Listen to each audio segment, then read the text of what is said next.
1 year later, Kyiv stands, and Ukraine stands. Democracy stands.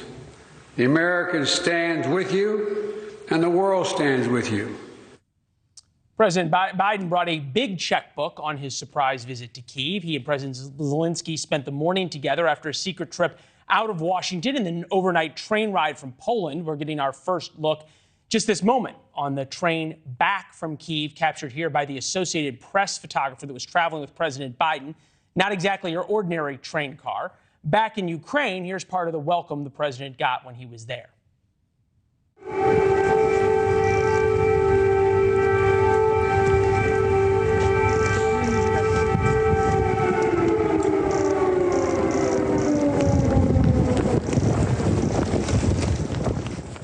It's unclear why the air raid sirens went off. We have been told that the Russians were given a heads up on President Biden heading to Kyiv in the hours before the trip was made and warned not to do anything about it. Mr. Biden also promised another $500 million in military aid to beat the Russians while he was there. Just been about a year since Russia invaded Ukraine. George Wills here, Pulitzer Prize-winning columnist, NewsNation senior contributor. George, it's good to see you. Hats off to the Secret Service, the U.S. military who made this happen, first of all.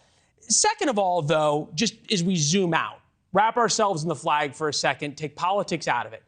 Is there anything better for America than the President of the United States, leader of the free world, showing up at a country that is standing up to a murderous dictator and saying, America is here for you? This is a great moment for all Americans to be proud. It was clear at the end of this first year of the war that Putin could not win. It was not clear, however, that Ukraine's allies would not choose to lose by not making the most of their material and moral advantages. By going to Ukraine, with the sirens wailing, in a war zone, the president has sealed an ironclad American commitment to see this through to the end. This was a terrible day for Vladimir Putin.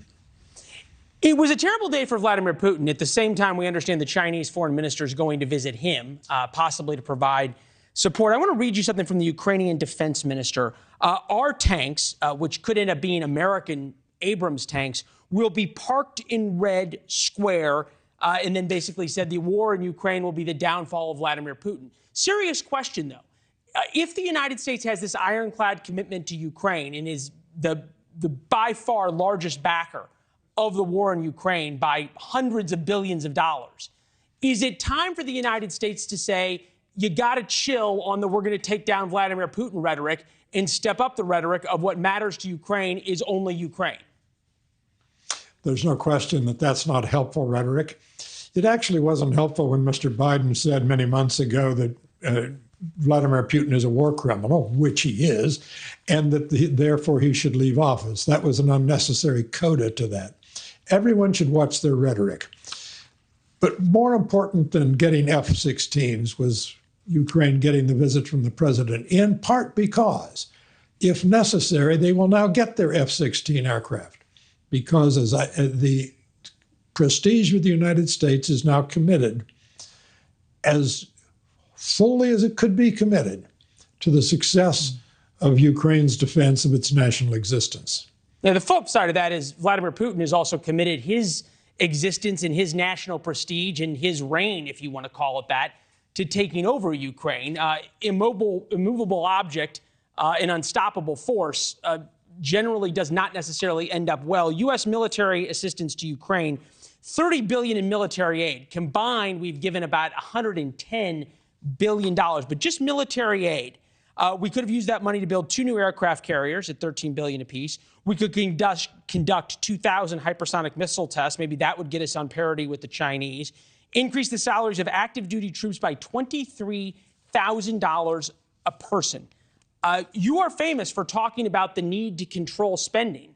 We don't have unlimited funds, and are Republicans right to point out blank checks to foreign militaries might need to come second to America's military? The very few Republicans who are opposing a blank check or opposing something that no one is proposing. The aid to Ukraine is a rounding error on our national budget. And what we're buying with that money we're giving to Ukraine is the chastening of a very dangerous man, Putin, the underscoring of the reliability of American friendship. Thanks for watching. Go to newsnationnow.com to find News Nation on your television provider. And don't forget to subscribe. Click the red button to get more of News Nation's fact-driven, unbiased coverage.